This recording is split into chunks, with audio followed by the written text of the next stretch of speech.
Hello दोस्तों, unique classes की online class में आपका हार्दिक स्वागत है।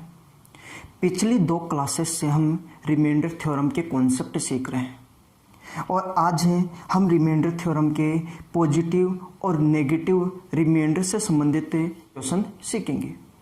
अब पॉजिटिव और नेगेटिव रिमाइंडर होता क्या है, इससे किस टाइप के क्वेश्चन एग्जाम में बनते हैं, उन सारे कॉन्सेप्ट की हम बात करेंगे। बिल्कुल इसको 0 से स्टार्ट करते हैं और एडवांस तक लेके चलते हैं, तो समझने की कोशिश करना। जैसे मैं आपको ऐसे बोलूं कि मान लीजिए कि कोई संख्या है, मान लीजिए कि कोई संख्या है 17, मान लेते कि एक संख्या है 17 है। इस 17 में यदि मैं आपसे बोलूं कि भाग दीजिए, आप 17 में मैं आपसे बोलता हूं कि 10 का भाग दीजिए। यदि आप 17 में 10 का भाग दोगे, 17 में 10 का भाग दोगे तो कोई ना कोई शेषफल बचेगा, कोई ना कोई शेषफल जरूर बचेगा। तो यदि आप 17 में 10 का भाग देते हो तो आप यहाँ से 2 प्रकार के शेषफल निकालोगे, एक तो पॉजिटिव और एक नेगेटिव। पॉजिटिव रिमाइंडर किस तरीके से निकालते हैं और नेगेटिव रिमाइंडर किस तरीके से निकालते हैं। पॉजिटिव रिमाइंडर आपने बचपन से लेकर आज तक सीखा है। जैसे यहाँ पे 17 में यदि 10 का भाग दोगे तो इस प्रकार से तो भाग देना आता ही है हमें, इस प्रकार से भाग देंगे। तो यहाँ पे रखेंगे 17 और इसको डिवाइड किससे करेंगे, 10 से। तो हमें पता है कि भाग कितनी बार जाएगा, एक बार भाग जाएगा और एक बार भाग जाएगा, तो यहाँ पे कितना जाएगा, 7। यहाँ पे जो आज तक आपने लिखा है वो लिखा है हमेशा पॉजिटिव रिमाइंडर, धनात्मक शेषफल। यहाँ पे जो हम हमेशा से लिखते हैं वो होता है धनात्मक शेषफल। तो यहाँ पे मैं बोलूँगा कि 17 में यदि 10 का भाग दूंगा तो एक बार भाग जाएगा, तो शेषफल कितना जाएगा, 7, और वो कौन सा होगा, पॉजिटिव होगा। तो एक तो होता है पॉजिटिव रिमाइंडर और एक होता है नेगेटिव। अब आप ये बोलोगे कि नेगेटिव कैसे निकालते हैं फिर, तो यहाँ पे देखो कि यहाँ पे जो मैंने संख्या ली है, यहाँ पे वो संख्या ली है जो इससे छोटी हो। लेकिन ऐसा भी तो हो सकता है कि यहाँ पे आने वाली संख्या इस वाली संख्या से बड़ी हो। जैसे मैं बोलूँ कि 10 का फाड़ा एक बार बोलने पे 10 आया, तो 10 का फाड़ा यदि हम 2 बार बोल देते, यदि 10 का फाड़ा यदि हम 2 बार बोलते तो यहाँ पे कितना था, 20 से। तो अब 17 में से यदि 20 को घटाते तो यहाँ पे हम बोलते कि क्या आएगा फिर, -3। फिर कितना प्राप्त होता, -3। तो यदि यहाँ पे आने वाली संख्या यदि कम है तो पॉजिटिव आएगा, और यदि यहाँ पे आने वाली संख्या ज़्यादा है तो रिमाइंडर कैसा रहेगा, नेगेटिव। तो अब रिमाइंडर कितना है, -3। यहाँ पे अब आ जाएगा -3। अब यहाँ पे आपको सीखने वाली बात यह है कि आप हमेशा पॉजिटिव रिमाइंडर निकाल सकते हो। पॉजिटिव रिमाइंडर कब आएगा, जब आप फाड़ा इससे कम बार बोले, मतलब इससे यहाँ पे आने वाली संख्या कम हो, और यदि नेगेटिव की बात करें तो यहाँ पे आने वाली संख्या ज़्यादा हो, तो नेगेटिव रिमाइंडर प्राप्त होगा। यहाँ पे हम बात करें तो देखो पॉजिटिव रिमाइंडर 7 है। पॉजिटिव रिमाइंडर की बात करें तो कितना है, यहाँ पे 7 है, और नेगेटिव रिमाइंडर की बात करें तो कितना आ गया है, -3 आ गया।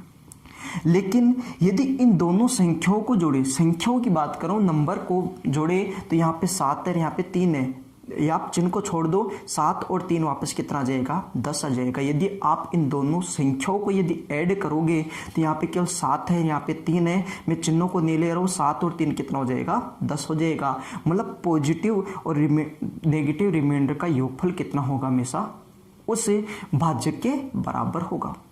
एक खास बात इसकी ये भी रहेगी कि हमेशा रिमाइंडर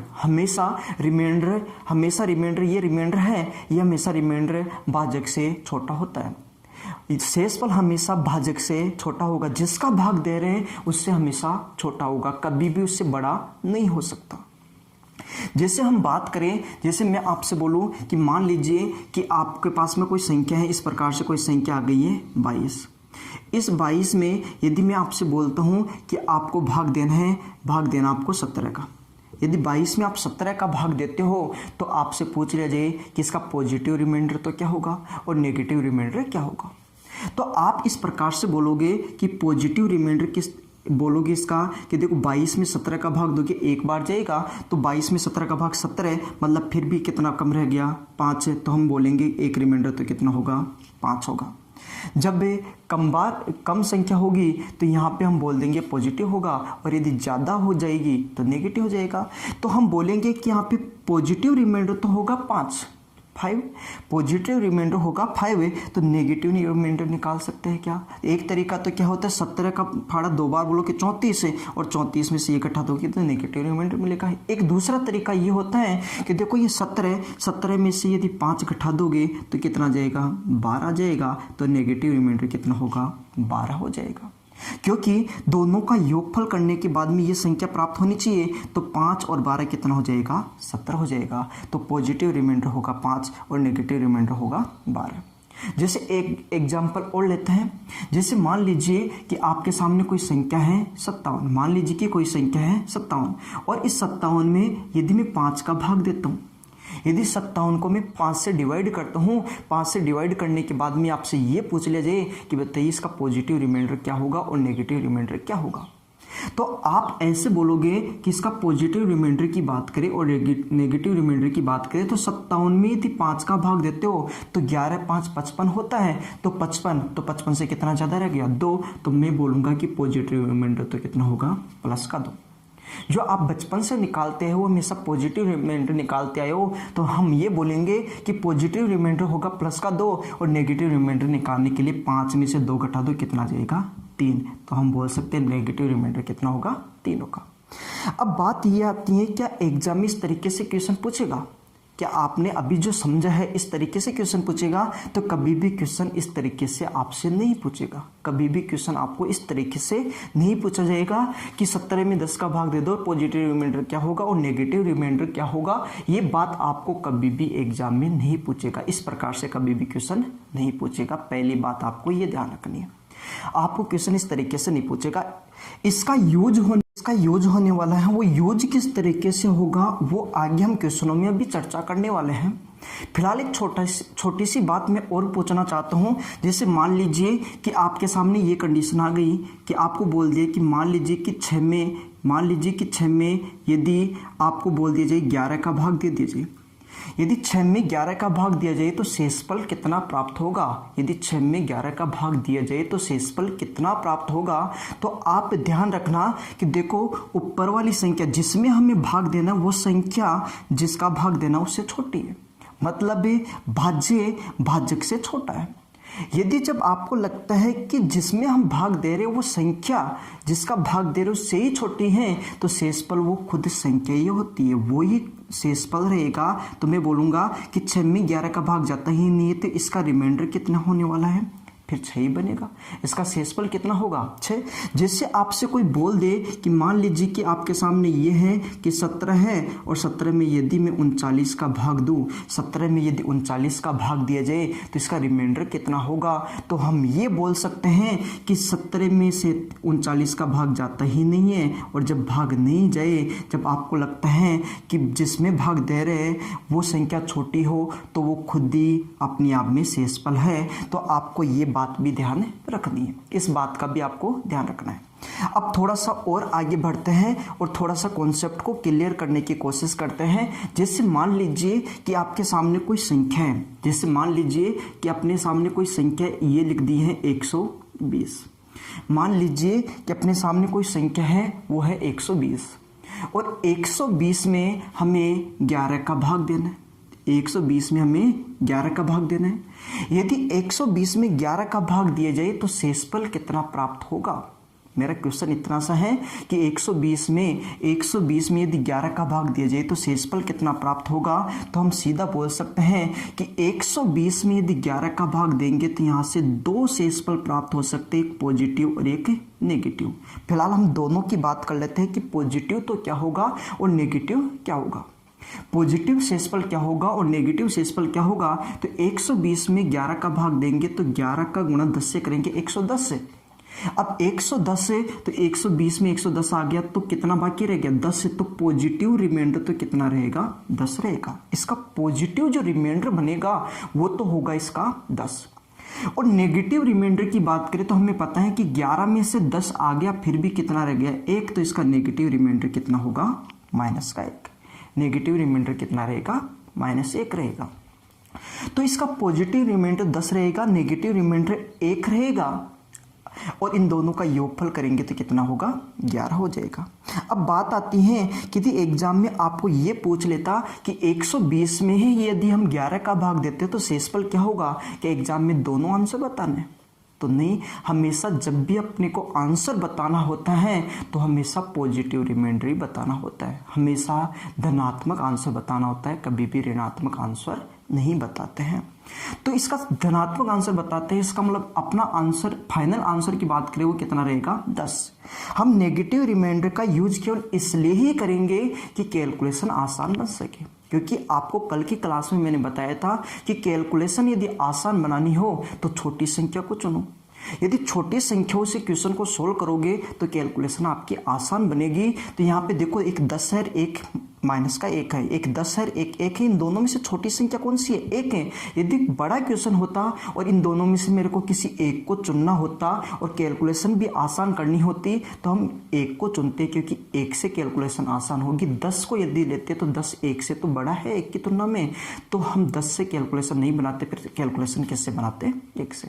अब बात ये आती है कि यदि 120 में यदि हम 11 का भाग दे रहे तो सबको पता चल गया कि शेषफल कितना आएगा, प्लस का 10, रिमाइंडर कितना आएगा, प्लस 10, क्योंकि आंसर तो फाइनल आपको किस में बताना है, प्लस में ही बताना है, पॉजिटिव ही बताना है। यदि मैं आपसे ये बोलना चाहूँ कि 120 को क्या हम ऐसे नहीं लिख सकते क्या कि 110 से, प्लस से, 10 से, और इसमें किसका भाग दे दे, 11 का भाग दे दे।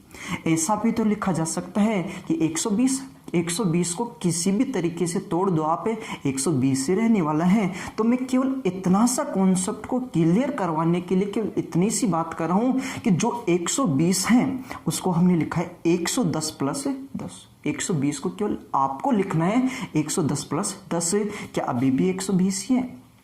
अब हम क्या करेंगे कि यहाँ पे देखो अलग अलग भाग देते हैं, 110 में 11 का भाग देंगे और 10 में भी 11 का भाग देंगे।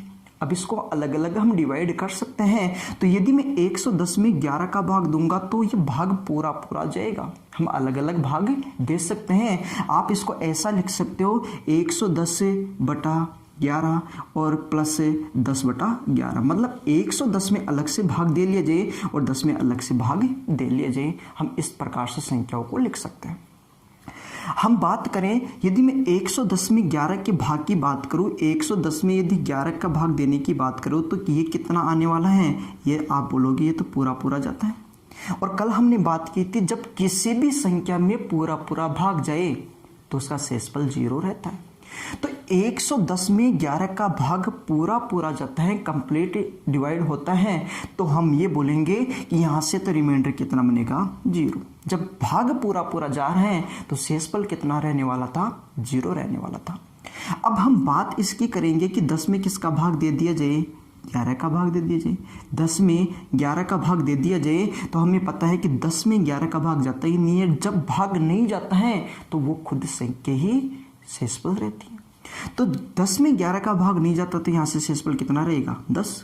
बीच में क्या है, प्लस है, तो 0 प्लस से 10 से, 0 प्लस से 10 कितना जाएगा, 10 से। तो हम ये बोल सकते हैं कि आप इस तरीके से भी संख्याओं को तोड़ के भी यदि हम काम करना चाहें तो भी अपना रिमाइंडर कितना रहने वाला है, 10 से रहने वाला है। अब इस बात को थोड़ा सा और अच्छे से कंप्लीट करने की कोशिश करते हैं। हमें पता है कि 120 में एक साथ दोगे तो भी 10 शेषफल, यदि 110 प्लस 10 करके भाग दोगे तो भी शेषफल कितना रहने वाला है, 10 ही रहने वाला है। अब मैं आपसे ये बोलना चाहूँ कि नहीं, हम इसको ऐसे लिखना चाहते हैं, कि मैं आपसे बोल दूं कि इसको लिख देते हैं 100 प्लस 20 100 प्लस 20, और इसमें यदि हम 11 का भाग दे दिया जाए, इसको हम यदि 11 से डिवाइड कर दिया जाए तो भी क्या शेषफल 10 ही रहने वाला है, तो भी अपना शेषफल 10 रहेगा या नहीं रहेगा। तो ध्यान से देखिए, यदि मैं सबसे पहले बात करूं 100 में हम भाग देते हैं 11 का। 100 में यदि हम 11 का भाग दें, यदि 100 को यदि हम 11 से डिवाइड करें तो शेषफल कितना रहने वाला है, तो हम बोलेंगे कि 11 गुणा 9 99 होता है, 99। 100 में से 99 आ गया, फिर भी कितना रह गया, 1, तो यहाँ से शेषफल कितना आएगा, प्लस का 1 रहेगा। यदि 100 में 11 का भाग दे और रिमाइंडर की बात करें, शेषफल की बात करें, तो यहाँ से शेषफल बचेगा वो कितना रहेगा, +1।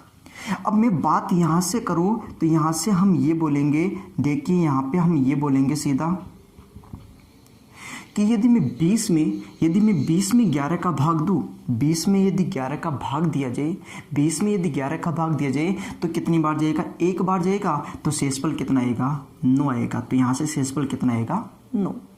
यहाँ से शेषफल +1, यहाँ से +9 और यहाँ पे क्या कर रहा है? प्लस ही कर रहे हैं। तो 1 और 9 कितना हो जाएगा? +10। तो शेषफल कितना बनेगा? +10। आप इस प्रकार से भी काम कर सकते हो, आप इस प्रकार से भी चीज़ों को समझ सकते हो, आप इसको इस तरीके से लिख सकते हो। अब आप ये बोलोगे कि नहीं हम एक पॉजिटिव लेना चाहते हैं और एक नेगेटिव लेना चाहते हैं, तो वो भी काम आप कर सकते हो। जैसे मैं बोलूँ कि 100 में 11 का भाग दिया प्लस का 1 है, 20 में यदि 11 का भाग दिया तो इसके 2 शेषफल बन सकते हैं, एक तो पॉजिटिव और एक नेगेटिव।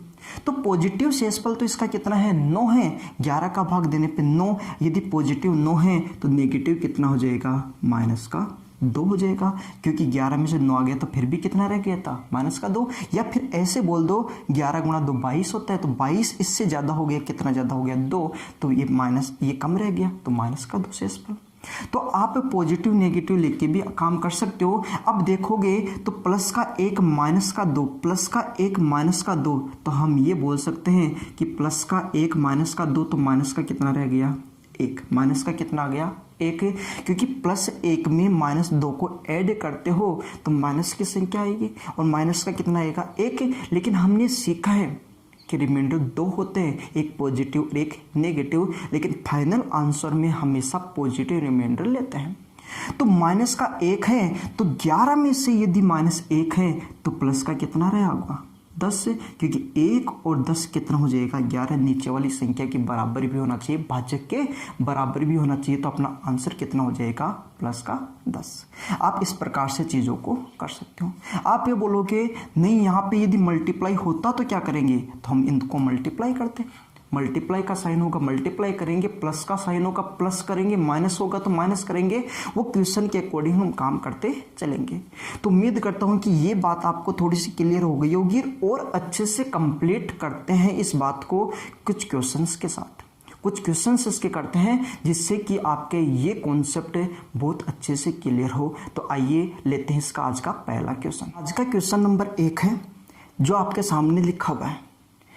इस क्वेश्चन की बात करें, इससे आपके कॉन्सेप्ट क्लियर होंगे और इस प्रकार से हम बहुत सारे क्वेश्चन करने वाले हैं। ये सारे क्वेश्चन वो हैं जो एग्जाम में कहीं ना कहीं पूछे गए हैं, या फिर ये मान लीजिए कि आपको इस टाइप के क्वेश्चन आने वाले भविष्य में मिलने वाले हैं। सबसे पहले आपको ये बोला गया है कि यहाँ पे 3 संख्याएं दे रखी है, इन 3 संख्याओं का योगफल करके उसमें यदि 25 से डिवाइड करें, इनका योगफल करके यदि इसको 25 से डिवाइड करें तो लास्ट में जो रिमाइंडर बचेगा वो रिमाइंडर क्या रहेगा, शेषफल क्या रहेगा वो बताना है। एक तरीका तो क्या होता है, इन तीनों को ऐड कर लो और 25 का भाग दे दो और आंसर निकालो। लेकिन यहाँ पे मल्टीप्लाई का चिन्ह होता तो क्या मल्टीप्लाई करने के लिए बैठते, फिर मल्टीप्लाई ही नहीं करते। तो आप कॉन्सेप्ट को सीखने की कोशिश करना कि अपना कॉन्सेप्ट क्या है, और इससे हम क्वेश्चन को बड़ी आसानी से और जल्दी से किस तरीके से आंसर बता पाएंगे।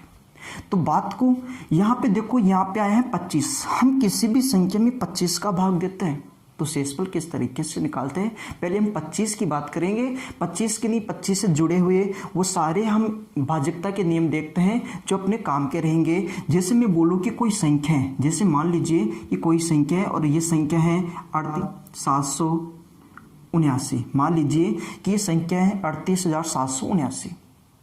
यदि मैं आपसे बोलूं कि यदि इसमें 5 का भाग देना है, यदि इसमें 5 का भाग देना है तो 5 का भाग किस तरीके से देता हूँ।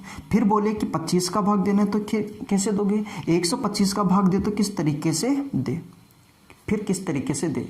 यदि आपको 5 से ही भाग देने की बात आए तो आप केवल लास्ट के अंक में ही 5 का भाग देके उसका शेषफल निकालो। आपको पूरी संख्या में 5 का भाग देने की जरूरत नहीं है, आप केवल आखिरी अंक में 5 का भाग देके शेषफल निकाल सकते हो। आप इस पूरी संख्या में 5 का भाग दोगे और शेषफल ज्ञात करो, या फिर इस 9 में 5 का भाग देके शेषफल ज्ञात करो। तो 9 में यदि 5 का भाग देंगे तो शेषफल कितना आ जाएगा, सीधा 4 आ जाएगा। यदि 9 में 5 का भाग देंगे तो शेषफल कितना आ जाएगा, 4 आ जाएगा। तो जब भी 5 का भाग देने की बात आए तो 5 का भाग आपको पूरी संख्या में नहीं देना है, आप केवल आखिरी अंक में 5 का भाग दे लोगे, उससे आपका रिमाइंडर बन जाएगा। अब मैं बात करूं 25 की, 5 की बात करें तो लास्ट के अंक में, और 25 की बात करें तो लास्ट के 2 अंकों में भाग दे लो। आपको पूरी संख्या में भाग नहीं देना है, लास्ट के केवल 2 अंकों में भाग दे लो, वहीं से आपका शेषफल आ जाएगा। यदि मैं बात करूं लास्ट के 2 अंकों की तो 79 है, 79 में यदि 25 का भाग देंगे, 25 से डिवाइड करेंगे तो अपना शेषफल आएगा 25 का गुणा 3 से 75, 79 में 75 आ गया, कितना रह गया 4, तो शेषफल कितना रहता 4। तो 5 का भाग देने का मतलब होता है आखिरी के अंक में 5 का भाग देके शेषफल निकालो। 25 का भाग देने का मतलब आखिरी के 2 अंकों में भाग दे लो। 125 का भाग देने का मतलब आखिरी के 3 अंकों में भाग दो। 125 का मतलब आखिरी के 3 अंकों में भाग दो, और 625 की बात करें तो आखिरी के 4 अंकों में भाग दो। 5 के लिए 1, 25 के लिए 2 अंकों में, 125 के लिए 3 अंकों में, और 625 के लिए 4 अंकों में भाग देंगे। तो अपना जो यहाँ पे क्वेश्चन है उसमें बोला है कि इसमें यदि मैं 25 का भाग दूंगा, यहाँ पे तीनों में अलग अलग हम भाग दे लेते हैं, ऐड नहीं करेंगे, अलग अलग भाग करेंगे। तो यहाँ पे 25 का भाग देने का मतलब क्या हुआ, आखिरी के 2 अंकों में भाग दे लो, पूरी संख्या में भाग मत दो, इससे अपने को कोई मतलब नहीं है, आखिरी के 2 अंकों से मतलब है। तो हम 52 में यदि 25 का भाग देंगे तो शेषफल कितना आ जाएगा, प्लस का 2 आ जाएगा, क्योंकि हमें ये भी पता है शेषफल या तो पॉजिटिव या नेगेटिव। तो यहाँ 25 गुणा 2 50 ही होगा, तो ये तो 50 से तो ये ज्यादा है, तो प्लस का 2 शेषफल रहेगा। यहाँ पे बात करें तो हमें यहाँ पे 4 अंकों में भाग नहीं देना है, लास्ट के 2 अंकों में भाग दे लो, तो आपको इस 76 से तो मतलब है ही नहीं। यदि 60 में 25 का भाग देंगे, 25 दूना 50 होगा, 25 दूना 50 से तो शेषफल यहाँ से कितना बनेगा 10, ये शेषफल रहेगा 10। यहाँ पे इन पूरी संख्या में भाग नहीं देना है, 39,378 में 25 का भाग नहीं देना है, इन 3 अंकों में नहीं देना है कि लास्ट के 2 अंकों में भाग दीजिए।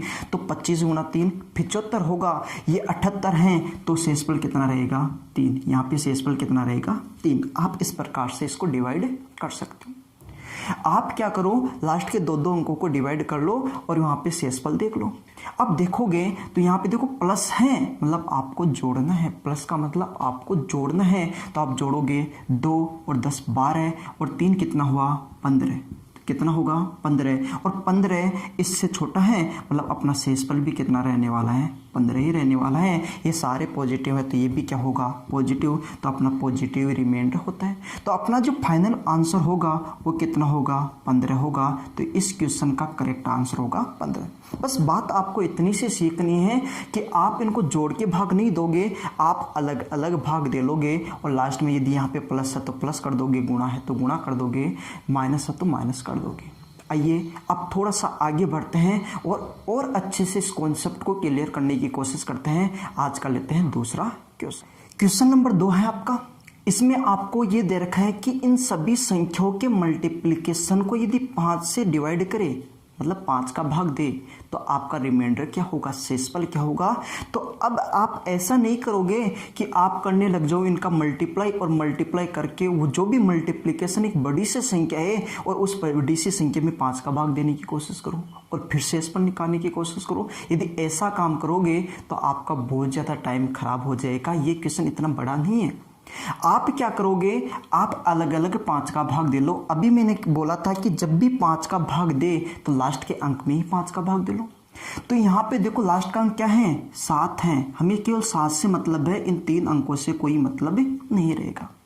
यहाँ पे भी हमें इन 3 अंकों से कोई मतलब नहीं है, 6 से मतलब है, यहाँ पे 172 से मतलब नहीं है, यहाँ पे देखिए तो 34 से मतलब नहीं है, लास्ट में 7 से मतलब रहेगा। केवल अपने को आखिरी अंक से मतलब है।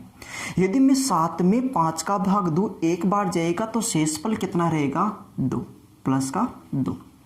6 में यदि 5 का भाग दूंगा तो एक बार जाएगा, प्लस का 1 शेषफल रहेगा। एक छोटी सी बात है। यहाँ पे 8 में 5 का भाग दे तो हम बोलेंगे कि शेषफल बचेगा 3, और यदि 7 में 5 का भाग दे तो शेषफल बचेगा प्लस का 2। ये अपने शेषफल बचने वाले हैं, ये रहेंगे अपने रिमाइंडर। अब मैं बात करूं यहाँ पे कि यहाँ पे देखो मल्टीप्लाई है, और अभी थोड़ी देर पहले मैंने आपसे बोला है कि जैसा चिन्ह होगा वही हम काम करेंगे। प्लस है तो जोड़ेंगे, गुणा है तो गुणा करेंगे, घटाने की बात करें तो घटाएंगे।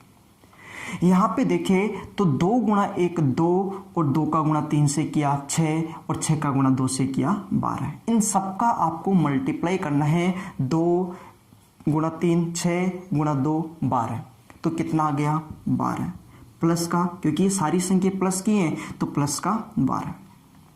लेकिन क्या शेषफल भाजक से बड़ा हो सकता है? तो कभी भी शेषफल बड़ा नहीं हो सकता, शेषफल तो छोटा होगा। तो ये 5 से बड़ा हो गया, ये 5 से बड़ा हो गया। यदि जब आपको लगता है कि शेषफल बड़ा आ रहे हैं तो फिर दोबारा से इसको डिवाइड कर सकते हो। तो मैं बोलूँ कि अब इसमें वापस से 5 का भाग दे दो, क्योंकि शेषफल हमेशा इससे छोटा होगा।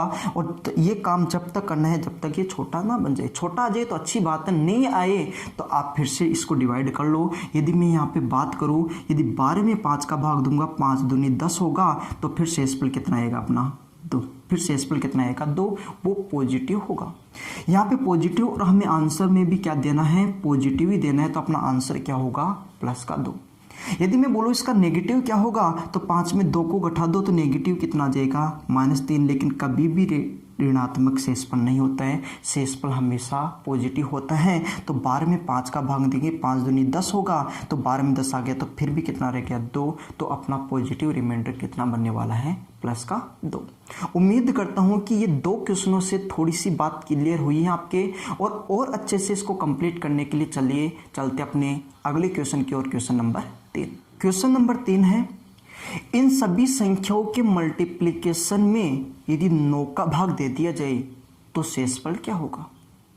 अब इस क्वेश्चन में शेषफल किस तरीके से निकाले, तो आपने कॉन्सेप्ट सीखा है।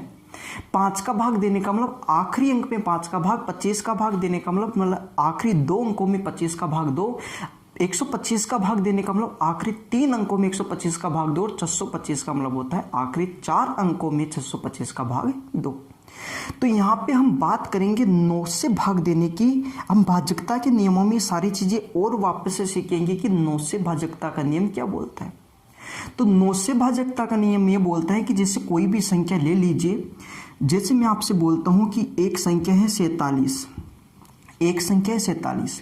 यदि मैं इसको 9 से डिवाइड करूं तो रिमाइंडर कितना आएगा, इसको यदि 9 से डिवाइड करें तो रिमाइंडर कितना आएगा। तो आप ये बोलोगे 9 5 45 होता है, तो शेषफल कितना आएगा, प्लस का 2। इस तरीके से बोलोगे। लेकिन 9 से भाजकता का नियम आपसे ये बोलेगा कि आप इस प्रकार से भाग मत दो। ये छोटी संख्या आप आसानी से दे पा रहे हो, ये बड़ी संख्या होती तो आप ऐसा नहीं करते। फिर आप ये बोलते कि आपका 9 से भाजकता का नियम आपसे ये बोलना चाहता है कि आप इन अंकों का योगफल कर लो। जो भी संख्या दे रखी है उनके सभी अंकों का योगफल कर लो। तो यहाँ पे जो संख्या दे रखी है 47 है, और 47 में एक 4 है और एक 7 है, इनका योगफल आप कर लीजिए। तो योगफल करोगे तो 4 और 7 कितना, 11। कितना हो जाएगा, 11। और 11 में किसका भाग दोगे, 9 का, और 9 का भाग दोगे 11 में, तो शेषफल कितना जाएगा, प्लस का 2।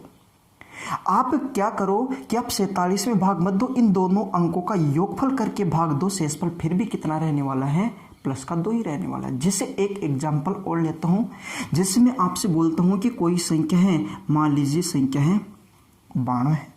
यदि इसमें 9 का भाग दिया जाए, शेषफल क्या आएगा। एक तरीका तो क्या होता है कि सीधा भाग दो, 9 का 10 से गुणा करोगे 90, तो 2 ज़्यादा है तो कितना हो जाएगा, प्लस का 2। एक तरीका क्या होता है, इन दोनों का योगफल करो, योगफल करोगे तो कितना हो जाएगा, 11, और 11 में 9 का भाग दोगे तो भी शेषफल कितना आएगा, 2 ही आएगा। या फिर आप ऐसे भी कर लो कि जिन अंकों का योगफल 9 होता है तो 9 को हम सीधा ही हटा लेते हैं, क्योंकि 9 में तो 9 का पूरा भाग जाता है। जैसे मैं बोलूं कि यहाँ पे अलग अलग योगफल करता, 9 + 2 करता, तो 9 में तो 9 का भाग जा रहा है, यहाँ से शेषफल 0, और यहाँ 2 में 9 का भाग नहीं जा रहा है, तो 2, तो 0 और 2 कितना हो जाता, फिर 2। ऐसे भी तो बोल सकते हो। जैसे एग्जाम्पल के लिए मैं ये बोलना चाहूँ कि कोई संख्या है, जैसे ये कोई संख्या है, ये कोई संख्या है, इसमें यदि अपने को 9 का भाग देना है तो शेषफल कैसे ज्ञात करोगे। तो आपका एक तरीका तो क्या होता है, इस संख्या में 9 का भाग देके शेषफल ज्ञात कर लो। एक तरीका क्या होता है, इन सभी अंकों का योग करके फिर 9 का भाग दे लो। और एक तरीका ये भी रहता है कि देखो 6 और 3 कितना हुआ 9, इसको हटा ही दो।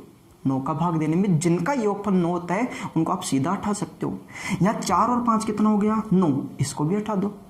अब 3 रह गया तो 3 में 9 का भाग जाता नहीं है, तो अपना शेषफल भी कितना रह जाएगा 3 ही रह जाएगा। अपना शेषफल कितना रहेगा फिर 3 रहेगा। आइए इस क्वेश्चन की बात करते हैं। तो क्वेश्चन में देखोगे तो देखो इसमें यदि मैं 9 का भाग देता हूँ तो 6 और 3 कितना हो गया 9, इसको हटा देंगे तो यहाँ पे रिमाइंडर कितना बचेगा 5। ये प्लस का 5 अपना रिमाइंडर रहेगा, ये प्लस का 5। आगे हम बात करें तो 6 और 3 को तो हम हटा देंगे तो क्या रह जाएगा प्लस का 6। 6 और 3 को हटा देंगे प्लस का कितना रहेगा 7। 6 और 3 को हटा देंगे प्लस का कितना रहेगा 8। ये रहेगा इसका रिमाइंडर। अब एक तरीका क्या होता है कि इनका ही मल्टीप्लाई कर दीजिए और फिर 9 का भाग दे लीजिए, या फिर ये बोलेंगे एक बात बताओ कि इसके 2 रिमाइंडर होते हैं, एक पॉजिटिव और एक नेगेटिव। हमें पता है कि 2 रिमाइंडर होंगे, एक पॉजिटिव रिमाइंडर होगा और एक नेगेटिव रिमाइंडर होगा। तो इसका 9 में से एक 8 है, तो पॉजिटिव 8 है तो नेगेटिव माइनस का 1 होगा क्या, क्योंकि पॉजिटिव और नेगेटिव रिमाइंडर का योगफल इसके बराबर होना चाहिए। यदि 9 में से एक आ गया प्लस का 8 है तो दूसरा क्या जाएगा माइनस का 1। एक आ गया प्लस का 8 है और दूसरा आ गया माइनस का 1 है। और मैंने शुरू में ही बोला था हम इन दोनों में से वो लेंगे जो अपनी कैलकुलेशन को आसान बनाएगा। हम इसमें से वो लेते हैं जो अपनी कैलकुलेशन को बिल्कुल आसान बनाता है। तो क्या प्लस 8 और माइनस 1 में से छोटा कौन सा होगा, जो छोटा होगा वो कैलकुलेशन को आसान बनाएगा। तो हम ये बोलेंगे माइनस का 1 है, तो इसके लिए हम यूज किसका करेंगे माइनस 1 का। आप चाहते हो तो 8 का कर सकते हो, वो आप पे डिपेंड करता है, लेकिन हम कैलकुलेशन को बिल्कुल आसान बनाना चाहते हैं और आसान बनाने के लिए हम कैलकुलेशन के लिए हम माइनस का लेना चाहते हैं। यहाँ पे देखो प्लस का 7 है, एक प्लस का 7 है तो दूसरा क्या माइनस का 2 होगा। क्या क्या दोनों का योगफल 9 होना चाहिए। अब प्लस का 7 है माइनस का 2, यूज किसका करेंगे, जो छोटा होगा उसका यूज करेंगे, जो अपनी कैलकुलेशन को आसान बनाए उसका यूज करेंगे। तो यहाँ पे हम बोलेंगे ये माइनस का 2 हम लिखेंगे। ये प्लस का 6, ये प्लस का 6 तो ये क्या हो जाएगा माइनस का 3। अब इस बात को समझ गए होंगे कि इन दोनों में से कौन सा लेना है, तो सीधा बोलेंगे माइनस का 3। और यहाँ पे क्या लेंगे प्लस का 5 है तो माइनस का कितना होगा 4, तो माइनस का 4 हम लेने वाले हैं। इस प्रकार से आप काम कर सकते हो। अब आगे इसका सॉल्यूशन करें तो हम ऐसे बोल सकते हैं क्या कि देखो कि माइनस का गुणा 3 से करेंगे तो देखो 4 का गुणा 3 से 12, 12 गुणा 2 कितना हुआ 24, 24 का गुणा 1 से 24 ही होगा। ये कितना हो जाएगा 24। लेकिन ये 24 प्लस का होगा कि माइनस का होगा वो आपको जानना है। तो देखो माइनस का गुणा माइनस से करते हैं प्लस होता है, माइनस का गुणा माइनस से करेंगे प्लस से, यहाँ तक प्लस का गुणा फिर माइनस से करेंगे माइनस, फिर माइनस से करेंगे प्लस। मतलब माइनस से सम बार आए, माइनस से इवन बार आए, माइनस से इवन टाइम आए तो हम ये बोल सकते हैं वो प्लस का होगा। ये देखो माइनस कितनी बार आ गया 4 बार, 4 क्या होता है सम। यदि माइनस से 4 बार आ गया मतलब सम बार आ गया, तो जब भी माइनस सम बार आएगा तो प्लस का हो जाएगा और माइनस विषम बार आने के का मतलब माइनस का होगा। जैसे ही माइनस 4 बार आ गया तो ये किसका हो जाएगा प्लस का। सम बार आने का मतलब पॉजिटिव। इस बात को आप नोट लगा के भी लिख सकते हो। यदि माइनस सम बार आएगा, इवन टाइम आएगा, सम बार आएगा तो किसका हो जाएगा पॉजिटिव हो जाएगा। और यदि ओड यदि विषम बार आएगा तो क्या हो जाएगा नेगेटिव हो जाएगा। तो माइनस 4 बार आया मतलब सम बार आया पॉजिटिव होगा और यदि विषम बार आता तो नेगेटिव। अब ये पॉजिटिव चॉइस है। अब चॉइस शेषफल हो नहीं सकता क्योंकि शेषफल तो 9 से कम होने वाला है। शेषफल 9 से कम होने वाला है तो इसमें वापस किसका भाग देंगे 9 का और शेषफल निकालेंगे और शेषफल हमेशा पॉजिटिव होता है। तो मैं ये बोलूं कि यदि चॉइस में 9 का भाग देंगे तो 9 दूनी 18, 18 तो फिर भी कितना रह गया 6। तो अपना आंसर इस क्वेश्चन का आंसर कितना रहने वाला है प्लस का 6, क्योंकि शेषफल तो हमेशा पॉजिटिव होता है। तो अपने इस पर्टिकुलर क्वेश्चन का जो आंसर होगा वो होगा पॉजिटिव प्लस का 6। आइए आगे चलते हैं क्वेश्चन नंबर 4 की ओर। क्वेश्चन नंबर 4 में बोला गया है कि इन सभी संख्याओं के मल्टीप्लिकेशन में यदि 9 का भाग दे दिया जाए तो अपना रिमाइंडर क्या होगा। अब इस बात को आप समझ गए होंगे कि हम 9 का भाग किस तरीके से देते हैं और शेषफल कैसे निकालते हैं। तो आप देखें यहाँ पे कि इस संख्या में यदि हम 9 का भाग देते हैं तो देखो 6 और 3 ये तो 9 हो गया, इसको तो हटा दो तो ये कितना आ गया 5 और 2 7 है, 7 आ गया। तो शेषफल क्या आ सकता है प्लस का 7। ये 7 क्योंकि 7 में तो 9 का भाग जाता ही नहीं, तो प्लस का 7 है। या तो शेषफल प्लस का 7 होगा या फिर शेषफल माइनस का 2 होगा, क्योंकि 7 और 2 मिलके ही तो 9 बनेगा और रिमाइंडर 2 होते हैं, या तो पॉजिटिव या फिर नेगेटिव। इस बात को हम समझ चुके हैं। तो हम बात करें तो प्लस का 7 लेंगे या माइनस का 2, तो हम सीधा बोलेंगे कि अपने को माइनस का 2 लेना है कि नेगेटिव रिमाइंडर लेना है, कि इन दोनों में से वो संख्या लेते हैं जो अपनी कैलकुलेशन को बिल्कुल आसान बनाए। तो इन दोनों में से संख्या कौन सी लेनी है, माइनस का 2। यहाँ पे आते हैं तो यहाँ पे हम ये बोलेंगे कि देखो यहाँ पे 9 तो नहीं बन रहा है, 9 बन रहा है 7 है, 1 और 1, 1 और 7 है, तो 1 1 2 और 7 कितना 9, 9 को हटा दो फिर कितना रह गया 4। तो शेषफल या तो प्लस का 4 या फिर शेषफल माइनस का 5, क्योंकि दोनों का योगफल कितना होना चाहिए 9। यहाँ पे 4 बच गया तो प्लस का 4 एक तो रिमाइंडर होगा और 1 हो जाएगा माइनस का 5। तो इन दोनों में आसान कौन सा रहेगा, 4 रहेगा, तो प्लस का 4 हम इसका शेषफल रखेंगे। आगे बढ़ते हैं, इसमें देखो ध्यान से, तो 9 हट जाएगा, 6 और 3 ये भी 9 हट जाएगा। एक तो 9 ये है, हटा दो, 6 और 3 कितना हो गया 9, ये भी हटा दो, तो क्या रह गया प्लस का 2। तो यहाँ पे रिमाइंडर आएगा प्लस का 2। एक प्लस का 2 होगा, एक माइनस का 7 होगा। यूज हमें करना है प्लस वाली संख्या का, तो प्लस का 2 अपना रिमाइंडर रहेगा। आगे हम बात करें तो 6 और 3 कितना हो गया 9, इनको हटा देते हैं, 0 अपने काम का है नहीं, तो 4 और 7 कितना हुआ 11, ये हो गया 11। 4 और 7 हो गया 11, और 11 में यदि हम 9 का भाग देते हैं, 11 में यदि 9 का भाग देते हैं तो शेषफल कितना आएगा, 2 शेषफल आ सकते हैं, एक तो प्लस का 2 और एक माइनस का 7। तो हम यूज किसका करेंगे, तो यहाँ पे यूज करेंगे प्लस से 2 का, यहाँ पे यूज करेंगे प्लस से 2 का। इतनी बात अपने को समझ में आ गई। अब बात ये आती है कि यदि मल्टीप्लाई है तो सभी संख्याओं को मल्टीप्लाई करना है, तो 2 गुणा 2 4, 4 गुणा 4 16, 16 गुणा 2 कितना होगा 32, ये हो जाएगा 32। लेकिन ये 32 प्लस का होगा कि माइनस का होगा, इस बात का आपको पता करना है।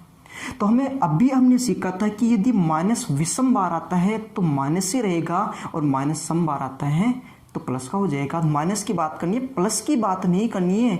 इनको तो छोड़ो, माइनस देखो कितनी बार आया, एक बार। माइनस कितनी बार आया, एक बार, मतलब विषम बार आ गया, एक विषम होता है, तो माइनस विषम बार आया तो ये संख्या किसकी हो जाएगी, माइनस की। और इसमें ही किसका भाग देना है, 9 का, क्योंकि ये माइनस का 32, ये 32 माइनस की बात नहीं कर रही, ये 32 9 से ज़्यादा, और 9 से ज़्यादा शेषफल हो नहीं सकता। भाग देते हैं तो माइनस को थोड़ी देर के लिए हटा लेते हैं, थोड़ी देर के लिए हम माइनस को हटा लेते हैं। मैं बोलूँ इसका शेषफल निकालो, पॉजिटिव और नेगेटिव दोनों शेषफल रहेंगे, एक पॉजिटिव होगा और एक नेगेटिव होगा। यदि 32 में 9 का भाग देंगे तो 9 गुणा 3 कितना होगा 27, 27 32 में 27 गया तो कितना 5, प्लस का 5 है तो माइनस का कितना होगा 4, माइनस का कितना होगा 4। तो एक पॉजिटिव 5 होगा और नेगेटिव 4 होगा, लेकिन ये कब होता, जब ये संख्या पॉजिटिव होती, ये संख्या प्लस की होती है तो ये शेषफल होते, लेकिन ये संख्या किसकी है, माइनस की। ये संख्या नेगेटिव है तो इनके भी साइन चेंज हो जाएंगे, ये प्लस वाला तो माइनस का हो जाएगा, ये माइनस वाला प्लस का हो जाएगा। और आपको अच्छे से पता है कि जब भी हमें फाइनल आंसर बताना होता है तो हम हमेशा पॉजिटिव रिमाइंडर लेते हैं। तो अपना आंसर माइनस का नहीं होगा, अपना आंसर प्लस का होगा। तो अपना फाइनल आंसर इस पर्टिकुलर क्वेश्चन का क्या बनने वाला है, 4। आइए अब आगे चलते हैं अगले क्वेश्चन की ओर, क्वेश्चन नंबर 5। क्वेश्चन नंबर 5 में आपको बोला गया है कि इन सभी संख्याओं के मल्टीप्लिकेशन में, इन सभी संख्याओं के मल्टीप्लिकेशन में यदि 89 का भाग दे दिया जाए तो अपना फाइनल रिमाइंडर क्या होगा, अपना शेषफल क्या बनेगा, वो हमें बताना है।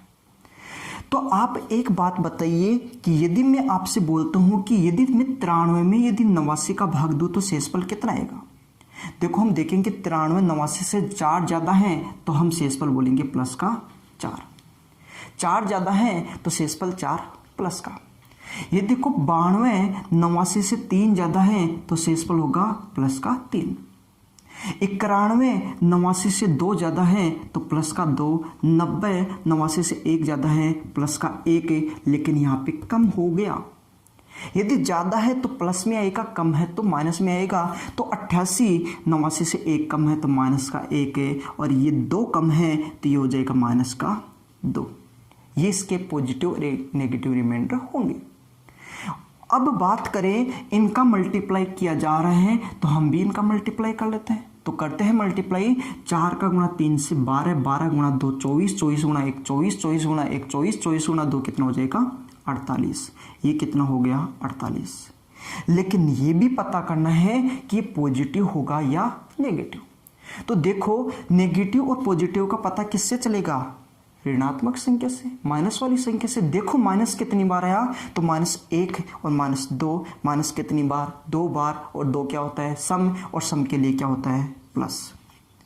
अब ये देखो 48 शेषफल क्या 89 से कम है, तो बिल्कुल कम है, और जब कम रहता है तो वही अपना आंसर होता है। तो अपने इस क्वेश्चन का आंसर क्या हो जाएगा 48। अपना जो फाइनल आंसर रहेगा वो क्या रहेगा 48। उम्मीद करता हूँ कि ये बात आपको अच्छे से समझ में आ गई होगी। तो आगे बढ़ते हैं थोड़ा सा और देखते हैं क्वेश्चन नंबर 6। क्वेश्चन नंबर 6 में आपको बोला गया है कि इन सभी संख्याओं के मल्टीप्लिकेशन में 137 का भाग दे दिया जाए तो आपका रिमाइंडर क्या रहेगा।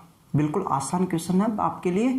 आप देखो कि 137 से 142 कितना ज़्यादा है 5, तो प्लस का 5 शेषफल। 138 137 से 1 ज़्यादा है तो प्लस का 1 शेषफल। 136 137 से 1 कम है तो माइनस का 1 शेषफल। 135 137 से 2 कम है तो माइनस का 2 शेषफल। 132 137 से 5 कम है तो माइनस का 5 शेषफल। ये अपने रिमाइंडर रहेंगे। अब क्या करेंगे, इनका मल्टीप्लाई कर रहा है तो हम भी मल्टीप्लाई करेंगे। 5 गुणा 1 5 होगा, 5 गुणा 1 5 होगा, 5 का गुणा 2 से करेंगे 10, और 10 का गुणा 5 से करेंगे 50। ये कितना हो जाएगा 50। लेकिन ये देखना है कि ये पॉजिटिव होगा कि नेगेटिव, और ये किस पे डिपेंड करता है, माइनस में। देखो -1 बार, -2 बार, -3 बार माइनस आ गया, 3 बार। 3 क्या होता है विषम, और विषम के लिए क्या आता है माइनस।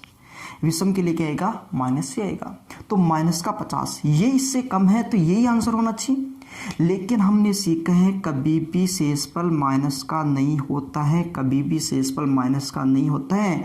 नेगेटिव रिमाइंडर कभी भी नहीं होता है, हमेशा पॉजिटिव होता है। इसको पॉजिटिव बनाने के लिए हमें पता है कि भाग किसका दिया जा रहा है 137 का। 137 में 50 आ गया तो 137 में 50 को घटा दीजिए। यदि 137 में से 50 हम घटाते हैं तो अपने पास कितना आता है 87। कितना आता है 87। तो प्लस का 87 माइनस का 50, आंसर प्लस में होता है। तो अपना फाइनल आंसर क्या रहने वाला था 87। तो इस पर्टिकुलर क्वेश्चन का जो आंसर होगा वो कितना रहेगा 87। आइए थोड़ा आगे बढ़ते हैं और क्वेश्चन नंबर 7 को सोल्व करते हैं। क्वेश्चन नंबर 7 में आपको दे रखा है कि इन सभी संख्याओं के मल्टीप्लिकेशन में यदि 23 का भाग दे दिया जाए तो रिमाइंडर क्या रहेगा।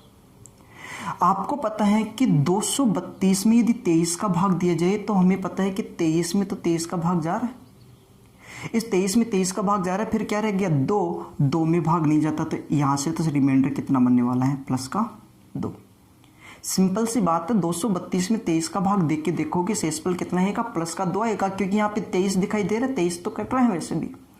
तो अपना रिमाइंडर 2। 48 में यदि 23 का भाग देंगे तो 23 का गुणा 2 से करेंगे 46, 46 से कितना ज़्यादा 2, तो यहाँ से भी शेषफल कितना आएगा प्लस का 2। यहाँ से भी रिमाइंडर प्लस का 2, यहाँ से भी रिमाइंडर प्लस का 2। 232 में 232 में 23 का भाग देंगे 2, 48 में 2 का भाग देंगे, शेषफल कितना आएगा 2। यहाँ पे 2347 में 23 का भाग देंगे तो पहले 23 से डिवाइड करेंगे 23 को, तो ये तो हट जाएगा। फिर 47 में यदि 23 का भाग देंगे तो शेषफल कितना आएगा प्लस का 1, क्योंकि 23 गुणा 2 46, 46 से कितना ज़्यादा 1 ज़्यादा, तो प्लस का 1 रिमाइंडर यहाँ से बचने वाला था। आगे बात करें कि 46 में 23 का भाग जाता है, इसको तो हटा दीजिए। अब क्या रह गया 71, तो 23 3 से गुणा करेंगे तो कितना होगा 69 होगा। 23 गुणा 3 69, और ये 71 प्लस का कितना आएगा 2, यहाँ से भी प्लस का 2। 69 23 से कटता है तो इसको तो हटा दीजिए, और 88 में 23 का भाग देंगे तो 23 का गुणा यदि 4 से करते हैं, 23 का गुणा 4 से करते हैं तो ये कितना आता है 92। लेकिन ये 92 तो इससे ज़्यादा हो गया, ये ज़्यादा हो गया, इसका मतलब माइनस में आ जाएगा शेषफल, क्योंकि यदि मैं 88 की बात करूं, 88 में यदि हम 23 का भाग देते हैं, 88 में यदि 23 का भाग देते हैं तो दो शेषफल आएंगे, एक पॉजिटिव और एक नेगेटिव। तो इसमें पॉजिटिव शेषफल निकालोगे, नेगेटिव शेषफल निकालोगे तो 23 गुणा 4 92, 92 तो ये तो कम रह गया, तो ये माइनस में शेषफल कितना आ जाएगा, माइनस में शेषफल आ जाएगा माइनस का 4। इसका एक शेषफल तो बनेगा प्लस का 19 और एक बनेगा माइनस का 4। इन दोनों में से अपने काम का कौन सा रहेगा, माइनस वाला रहेगा। आगे हम इसको सोल्व करें तो हम ये बोलेंगे कि इनका मल्टीप्लाई 2 गुणा 2 4, 4 गुणा 1 4, 4 गुणा 2 8, 8 गुणा 4 32 होगा। हम इनका मल्टीप्लाई करेंगे तो ये होगा 32, ये लो भाई 32। लेकिन ये 32 प्लस का होगा कि माइनस का होगा, इस बात का पता करना है। तो देखो माइनस कितनी बार है, एक बार, और माइनस एक बार है, इसका मतलब क्या हुआ, विषम बार, और विषम के लिए क्या होगा, माइनस। और ये 32 23 से ज़्यादा है तो एक बार फिर से भाग देना है, लेकिन मान लो कि माइनस नहीं होता तो इसके दो शेषफल आते, एक पॉजिटिव और एक नेगेटिव। एक बार भाग जाता तो शेषफल कितना रहता, प्लस का तो 9 और माइनस का कितना रहता, तो माइनस का रहता भाई 14। ये दो शेषफल इसके बनेंगे। इसमें यदि इसका भाग देंगे तो एक बार 23, 32 में 23 घटाए 9 तो एक प्लस का 9 तो एक माइनस का 14 होगा, क्योंकि 23 में से ये घटाएंगे तो ये बनने वाला था। लेकिन ये प्लस का होता, इस तरीके से होता तो ये होते, लेकिन ये माइनस का होने का मतलब ये माइनस का हो जाएगा, ये किसका हो जाएगा, प्लस का। तो अपना आंसर जो बनेगा वो प्लस वाला, और प्लस वाला आंसर कितना रहेगा, प्लस का 14।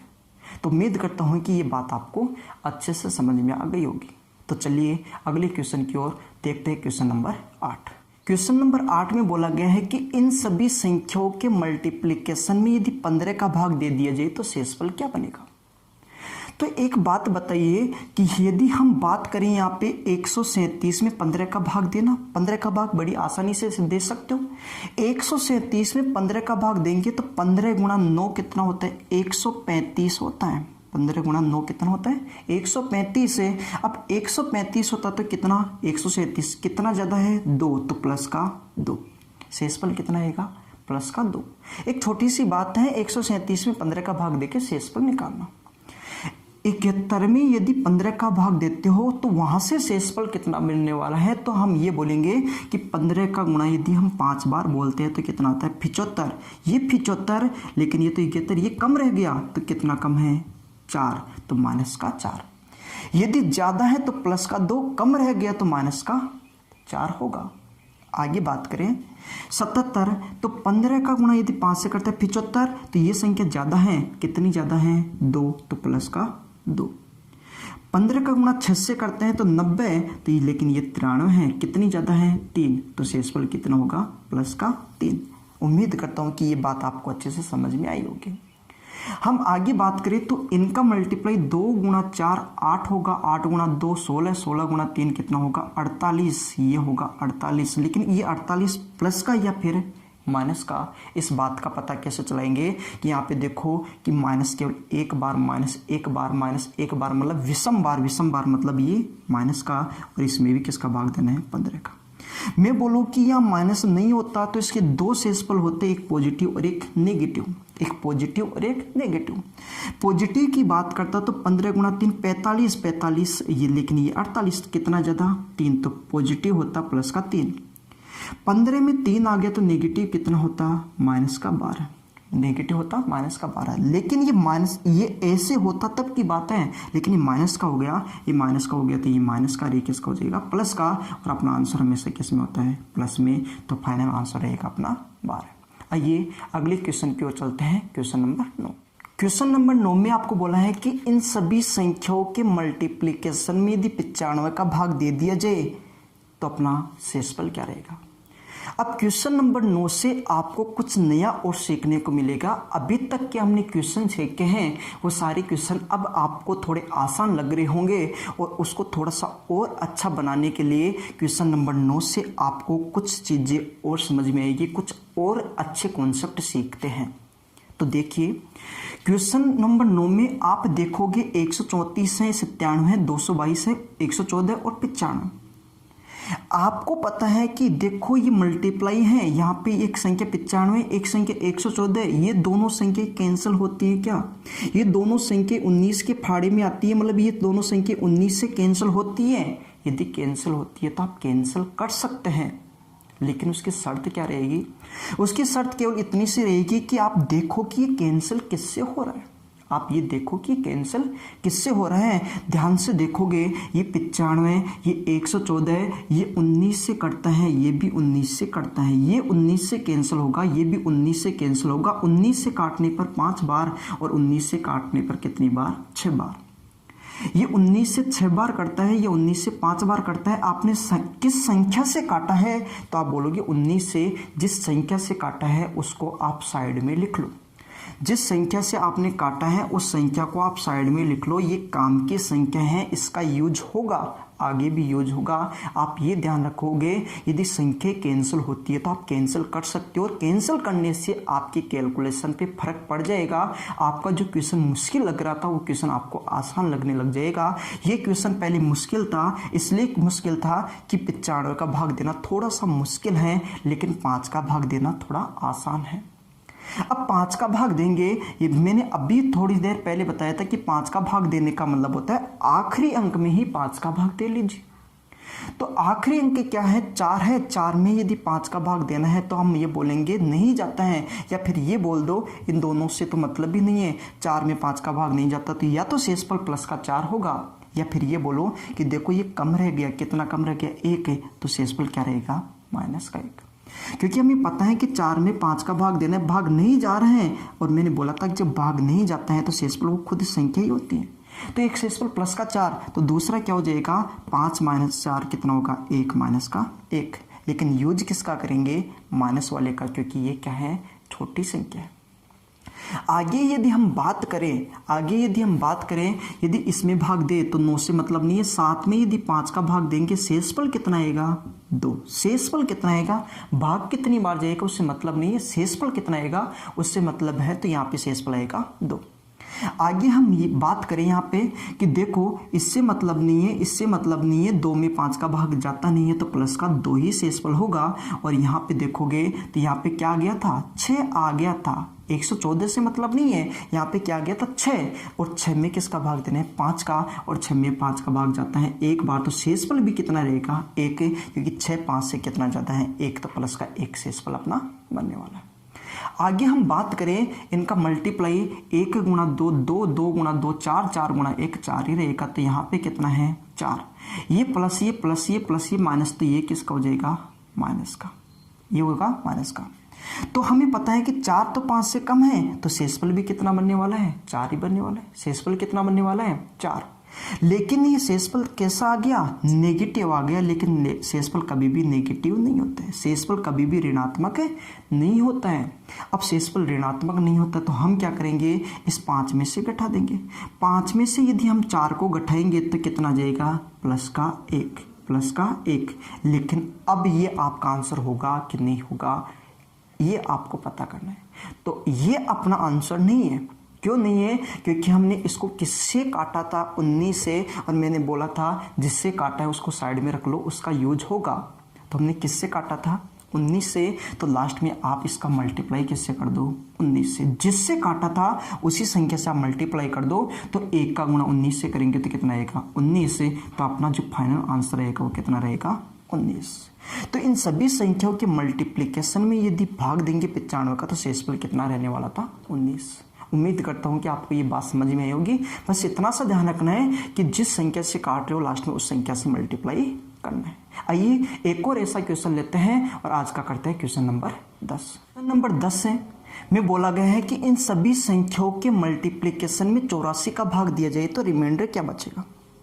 आप सबसे पहले ये देखो कि यदि संख्या कैंसिल हो रही है तो कैंसिल करो, क्योंकि 84 का भाग देना थोड़ा मुश्किल रहता है। तो यदि कट रहा है तो कैंसिल करो ताकि क्वेश्चन की कैलकुलेशन थोड़ी आसान बन सके। तो आप देखोगे 21 ये करता है और ये करता है, ये 4 से कटेगा 22 बार, और ये 4 से कटता है, ये 4 से कटता है 21 बार। 4 से कैंसिल हो रहा है, जिससे कैंसिल किया उसको आप साइड में लिख लो। 4 से काटने पे 22 और 4 से काटने पे कितना होगा? 21 होगा। जिससे कैंसिल किया है आप साइड में रख लो, क्योंकि इसका मल्टीप्लाई लास्ट में करने वाला है। अब और कोई संख्या कटती है क्या? तो अब और कोई संख्या कटती नहीं है। तो आप देखोगे 21 का भाग दोगे 65 में, तो 21 गुणा 3 63 होता है। 63 से कितना ज़्यादा, 2 ज़्यादा, तो यहाँ पे रिमाइंडर कितना आएगा, प्लस का 2। 21 गुणा 3 होगा 63 है, और ये 65 है, कितना ज़्यादा है, 2। यहाँ पे देखो 21 का गुणा 5 से करोगे कितना होगा, 105 है, और ये 107 कितना ज़्यादा है, 2। यहाँ पे कितना है, 22 है, ये 21 से कितना ज़्यादा है, 1 है, तो प्लस का 1 है, और 21 का गुणा 2 से करेंगे कितना होगा, 42 है, और 42 से कितना ज़्यादा है, 1 है, तो यहाँ पे से इस पर प्लस का 1। अब क्वेश्चन आसान हो गया। अब आप क्या करोगे, गुणा करोगे, 2 गुणा 2 4 गुणा 1 4, 4 गुणा 1 4, तो यहाँ पे कितना 4, और ये सारी संख्या प्लस की, तो ये भी क्या होगा, प्लस का। यदि 21 का भाग देते तो शेषफल कितना होता, 4 ही होता। 21 का भाग देते शेषफल कितना होता, 4। लेकिन हमने किससे कैंसिल किया था, 4 से कैंसिल किया था, तो लास्ट में क्या कर दो, इसको 4 से गुणा कर दो, और 4 गुणा 4 करेंगे तो ये कितना होगा, 16। तो अपने इस क्वेश्चन का आंसर कितना रहने वाला है, 16। तो आज हमने जो सीखा है वो रिमाइंडर थ्योरम के कुछ कॉन्सेप्ट सीखे हैं, उसमें पॉजिटिव और नेगेटिव रिमाइंडर क्या होता है ये जाना है। यदि ये क्लास आपको समझ में आई है तो आगे की क्लास से बिल्कुल आसान रहेगी आपके लिए कि आप क्वेश्चनों को किस तरीके से करोगे। जो आगे की क्लास रहेगी उसमें हम ये करेंगे कि बड़ी सी संख्याओं के मल्टीप्लिकेशन में आखिरी के 2 अंक क्या होंगे, आखिरी के 3 अंक क्या होंगे, आखिरी के 4 अंक क्या होते हैं, इस टाइप के क्वेश्चन भी हम करते हैं। जैसे इकाई का अंक याद किया था तो आखिरी का 1 अंक था, इकाई और दहाई का मतलब आखिरी के 2 अंक, इकाई दहाई सैकड़ा आखिरी के 3 अंक। तो 3 अंक कैसे ज्ञात करते हैं, किसी भी संख्या का आखिरी के 3 अंकों को कैसे ज्ञात करते हैं, वो सारी चीजें हम सीखेंगे अगली क्लास में। तो यहाँ तक की बात आपको अच्छे से समझ में आ गई होगी। यदि ये यहाँ तक की बात समझ में आ गई तो आगे की क्लास आपके लिए बिल्कुल आसान रहने वाली है। और यदि आपको ये क्लास अच्छी लगी, आपको बहुत अच्छा लगा इसमें, तो आप वीडियो को लाइक और शेयर जरूर करें। और यदि चैनल को अभी तक सब्सक्राइब नहीं किया है तो चैनल को सब्सक्राइब करें। धन्यवाद।